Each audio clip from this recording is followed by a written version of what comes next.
Sebastian and Laura had been married for 11 years. Their love story began on a hiking trail when he was 23 and she was 25. They had built a life together, complete with a home and an 8-year-old son, Daniel. Laura had always been the supportive wife, charismatic, dependable, and the kind of person who radiated warmth. But over the past year, cracks began to form in their seemingly perfect marriage. Sebastian noticed Laura had grown distant. Her phone was practically glued to her hand. Her late nights were becoming more frequent, and intimacy had dwindled to a distant memory.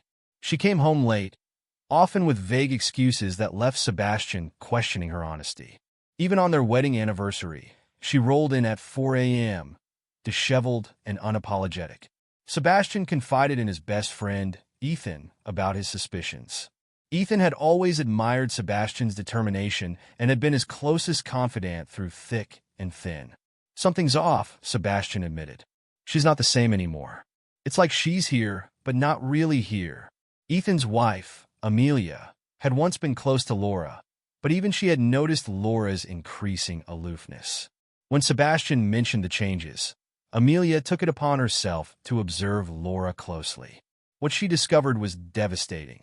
Laura was spending time with another man, someone she described as just a friend, a skilled mechanic. Ethan thought, his gut telling him the truth was far darker.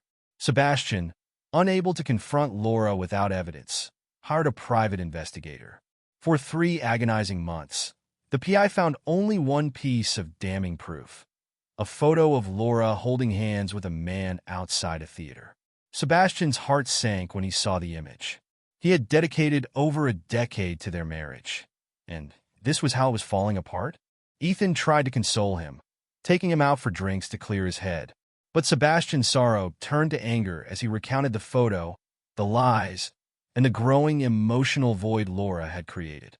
"Why wasn't I enough?" Sebastian asked, his voice heavy with despair. Ethan, ever the realist, told him, "She made her choice, Sebastian. Now, it's time for you to decide yours." When Laura's distance became unbearable, Sebastian found himself gravitating toward Helena, a younger, vivacious co-worker. What started as casual conversations turned into long nights of passion. Helena was a stark contrast to Laura, attentive, affectionate, and full of life. For the first time in months, Sebastian felt desired and valued. Laura began to notice the change. Sebastian, once consumed by anger and heartbreak, was now calm, almost indifferent to her. She grew uneasy and confronted Ethan about Sebastian's new behavior, suspecting something had shifted. Ethan covered for his friend, but Laura's instincts told her the truth. On Christmas Eve, Laura broke down and admitted her infidelity to Sebastian. She begged for forgiveness, claiming she had realized the value of their marriage and the man he was. "I was lost," she said through tears. "It was a mistake. I see that now. Please, let's fix this." Sebastian remained stone-faced, his anger simmering beneath the surface. "A mistake? You don't accidentally betray someone for over a year, Laura." "Who is he?" Through sobs, Laura revealed her affair partner, Ryan, a 27-year-old mechanic. She recounted how their affair began after her car broke down, and their meetings evolved into something far more intimate. Sebastian's face twisted with rage as she described how she had spent their son's birthday and their wedding anniversary with Ryan instead of her family.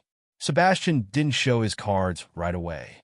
He filed for divorce and moved his assets into separate accounts, ensuring Laura wouldn't have access to his funds. But his ultimate revenge went deeper than financial separation. He allowed Laura to stay, setting strict rules. She was to handle all household chores, be available for intimacy at his discretion, and surrender all her digital accounts and passwords. Any infraction would lead to her eviction. Laura, desperate to save their marriage and riddled with guilt, complied. But Sebastian's disdain for her was evident. He slept separately, berated her for minor mistakes, and made cutting remarks that reminded her of her betrayal. When she discovered Sebastian's relationship with Helena, she confronted him, only for him to laugh in her face. "The door's open if you want to leave," he said coldly. Sebastian's ruthlessness left Laura a shell of her former self. Her attempts to reconcile were met with mockery and rejection. She sought solace in Amelia, who, despite her sympathy, could offer no solutions. Laura even tried approaching Helena, only to be humiliated further by Sebastian's blatant dismissal. "Grow up, Laura," he sneered. "You made your bed. Now lie in it." At company events, Sebastian flaunted Helena as his date, leaving Laura to wallow in her misery. Each public display of their bond was another nail in the coffin of Laura's self-esteem. As the years passed, Sebastian maintained his icy demeanor toward Laura, treating her with contempt while living a double life with Helena. Their son, Daniel, bore the brunt of their fractured relationship, growing up in a household rife with tension and unspoken resentment.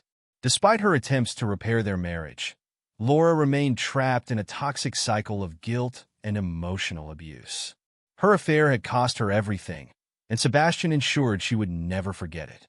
Sebastian wasn't done yet. He wanted Laura to feel the weight of her choices every single day. Over time, his revenge became more calculated, more insidious. While outwardly, he kept up the pretense of a husband attempting to repair his marriage, his real motive was to dismantle Laura's spirit piece by piece. He made small but deliberate changes to their routine. He would schedule dinners with Helena and claim they were work meetings.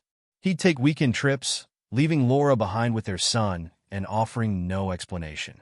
Each act was a subtle reminder of how little she meant to him now.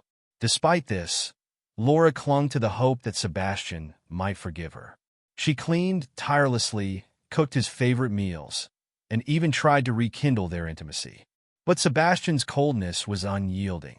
When she attempted to dress up and approach him, he would laugh, saying, "Don't try so hard. It's pathetic." One day, Sebastian announced he was going on a week-long business trip. Laura, desperate to prove her worth, offered to pack his bags. He accepted, but as she folded his shirts, she found a receipt from an upscale jewelry store tucked into his pocket. Her heart sank. The purchase date was only a week prior. When she confronted him, Sebastian smirked.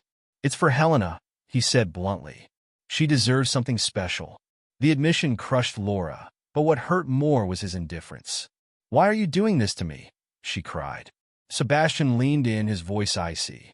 "Because you did it first." By now, Laura's mental state was fragile. She confided in Amelia, who urged her to leave the toxic environment. But Laura refused. "I deserve this," she admitted tearfully. "I broke our family. I have to fix it." She became a shadow of her former self, apologizing constantly, tiptoeing around the house, and avoiding confrontation at all costs. Even their son began to notice the tension, often retreating to his room to escape the fighting. Sebastian, however, showed no signs of relenting.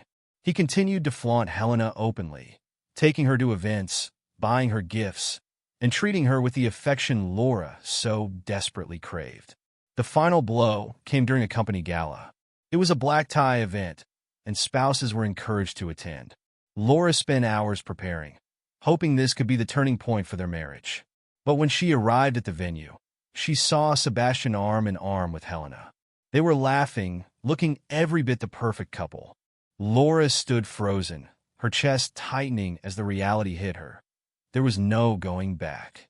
As Sebastian caught her eye, he raised his glass in a mock toast, a smug grin on his face. Laura fled the scene, humiliated and broken. Amid the chaos, their son Daniel became a silent witness to the toxicity between his parents. He saw his father's cruelty and his mother's desperation, and it left an indelible mark on him. He began withdrawing at school, his grades slipping as he struggled to process the dysfunction at home.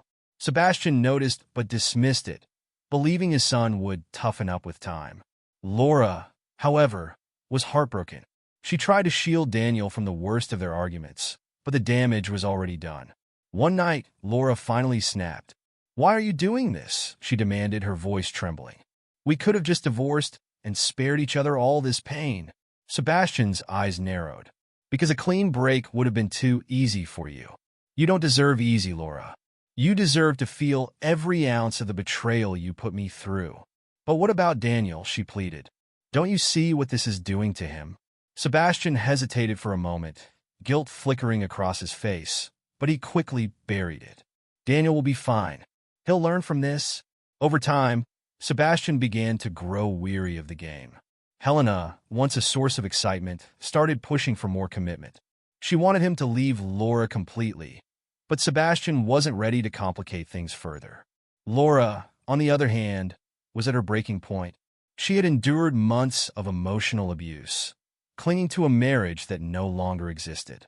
When she finally mustered the courage to suggest separation, Sebastian surprised her. "Do whatever you want," he said with a shrug. "Just don't expect me to care." Laura eventually moved out, renting a small apartment and taking Daniel with her. She focused on rebuilding her life, though the scars of her marriage lingered. She sought therapy, worked tirelessly to regain her confidence, and vowed never to make the same mistakes again. Sebastian continued his relationship with Helena, but it fizzled out within a year. He remained bitter, unable to fully move past Laura's betrayal. Though he achieved the revenge he sought, it came at the cost of his own peace of mind. Daniel, now a teenager, struggled to maintain a relationship with both parents. He carried the weight of their toxic marriage, often feeling like a pawn caught in their unresolved conflict. In the end, neither Sebastian nor Laura truly won. Their story became a cautionary tale, a reminder of how betrayal, revenge, and unchecked resentment can destroy not just a marriage but the people within it.